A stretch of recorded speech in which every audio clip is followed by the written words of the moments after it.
Hello and welcome to World News on the Hour here on TVP World with me, Ashim Kumar. At least 8 people have been injured in Ukraine after Kyiv came under waves of sustained Russian missile and drone attacks early on Saturday. 2 of those injured were taken to hospital for treatment. Kyiv's mayor, Vitaly Klitschko, reported that the assaults set off several fires across the capital. While the city's air defences were in action, one drone reportedly hit a high-rise residential block, causing extensive damage. The overnight strikes followed several days of Ukrainian drone attacks on targets inside Russia, including the capital, Moscow. Russian officials on Friday vowed to respond to those attacks.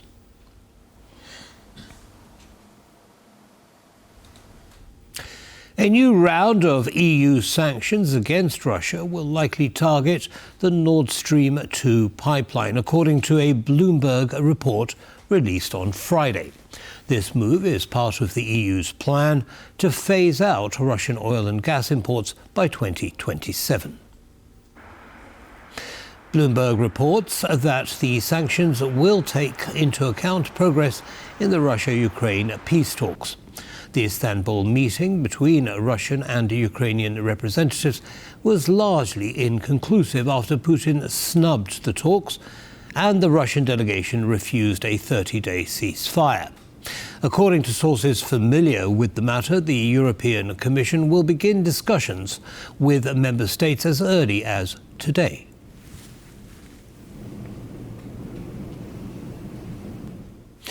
Two Russian fighter jets are suspected of violating Finland's airspace, according to a statement released by the Finnish Defense Ministry.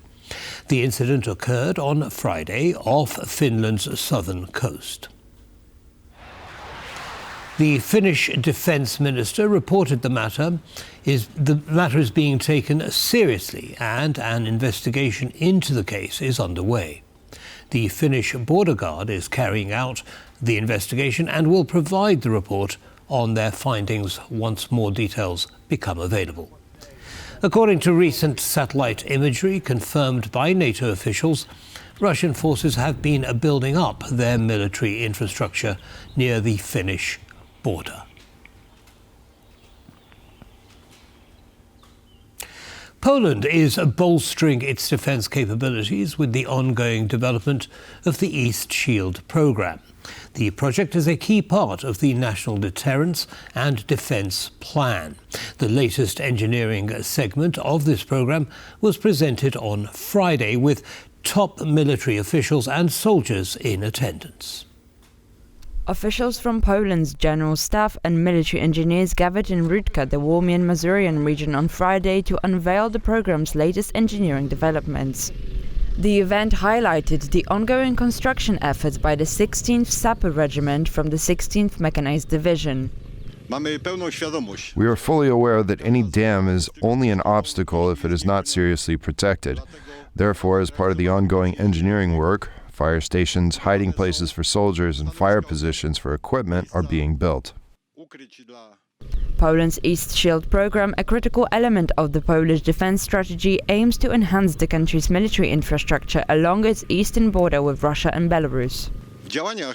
Our strategies and actions are based on lessons learned from how we plan our defenses. We draw on the experiences from Ukraine. The project was initiated by Polish Prime Minister Donald Tusk. It was also recently recognized as a flagship project of common interest for the European Union. In the UK, counter-terrorism officers are investigating whether Russia may have been involved in a series of arson attacks targeting Prime Minister Keir Starmer. Earlier this month, Starmer's family home, a flat he once owned, and a car he previously owned all suffered arson attacks. Currently, 3 men, 2 Ukrainians and a Ukrainian-born Romanian have been charged in connection with the fires. Now, the Financial Times reports that investigators are examining whether what's been described as actors in Russia recruited the 3. Sources told the paper that discussions are being held to establish the best response should a link be established. The Arctic zone, once a symbol of peaceful cooperation, is now becoming a hotspot for global competition. Melting ice is opening access to mineral resources and trade routes, drawing interest from the US, UK, Russia and China. China's growing involvement, especially through joint projects with Russia, has raised concerns among NATO members like Norway. NATO is holding an Arctic drill to prepare to defend Norway if needed.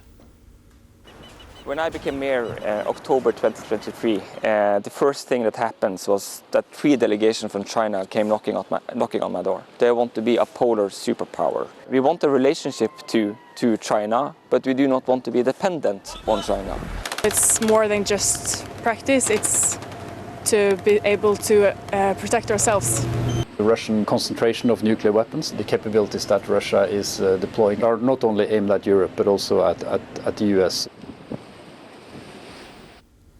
US President Donald Trump has announced his intention to impose 50% tariffs on European goods from the beginning of July, after seemingly fruitless trade discussions between Washington and Brussels. Angela Skujins reports from Brussels. US President Donald Trump has threatened to slap 50% tariffs on European goods imported into the US market as of the 1st of June. As of now, we have not received any formal response from those top Brussels brass, particularly the European Commission President Ursula von der Leyen, who helms the EU executive. Now, we also know that the EU Commissioner for Trade, Maros Šefčovič, has been engaged in a call with his American counterpart, Jamieson Greer, regarding a hopeful outcome to this threat that doesn't result in that $1 trillion trade relationship going south. As we heard from the EU Commissioner for Defense, Andrius Kubilius, regarding the stance he is taking regarding these turbulent couple of weeks. I learned one lesson since especially a recent period of time, that old, not so old now, but British traditional, saying, keep calm and carry on. It's really a very practical suggestion to all of us.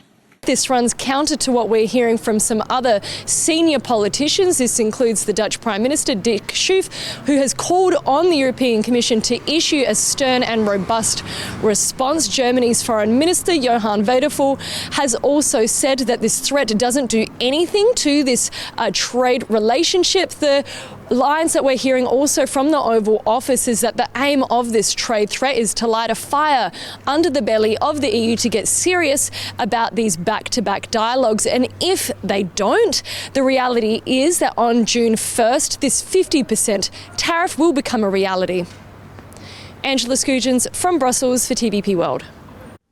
A small correction, the tariffs are due to begin beginning of June and not July, as I earlier said.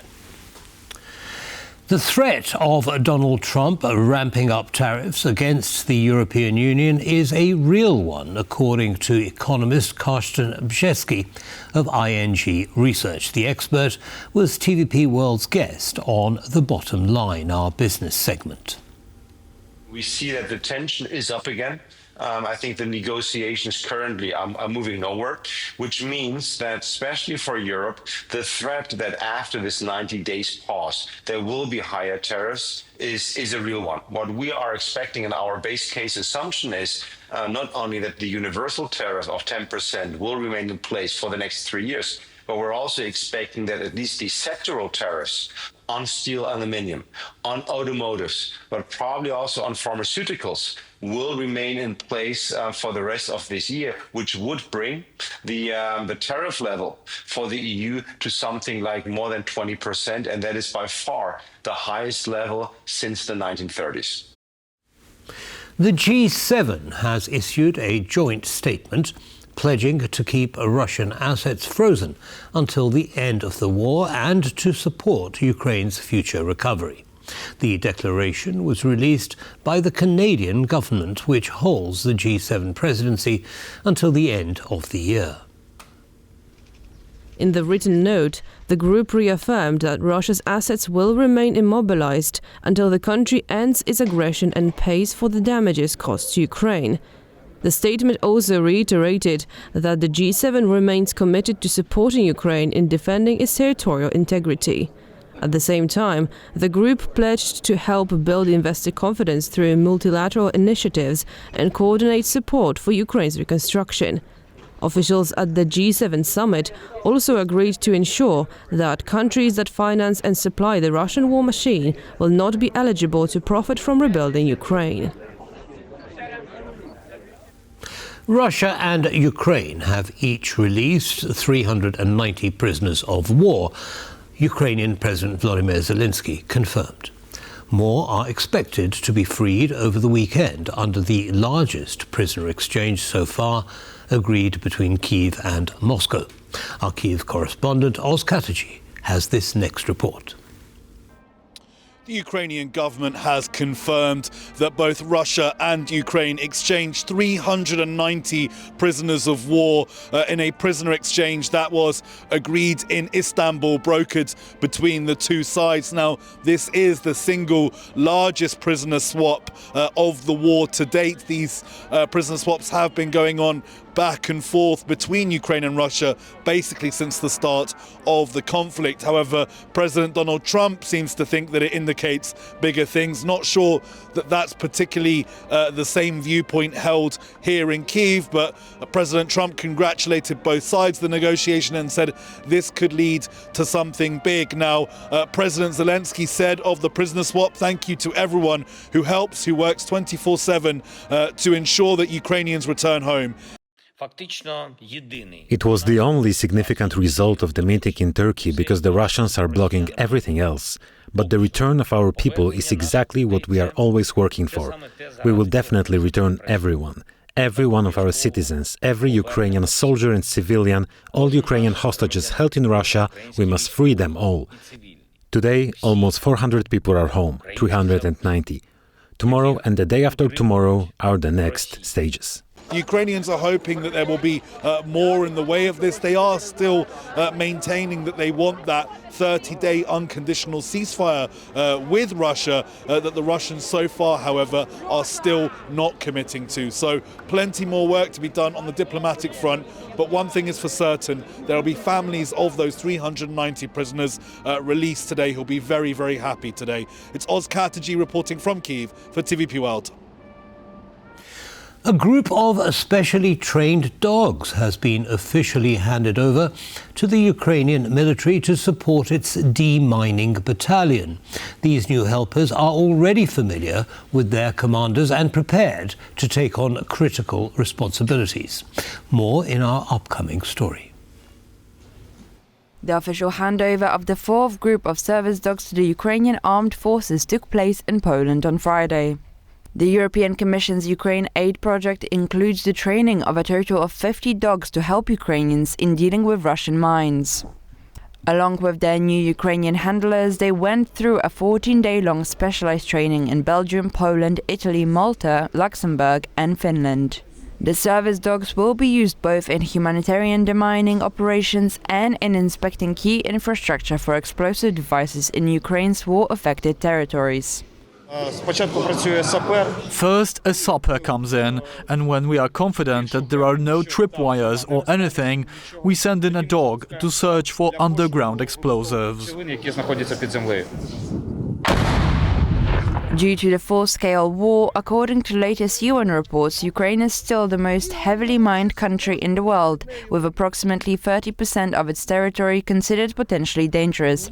That's around 174,000 square kilometers.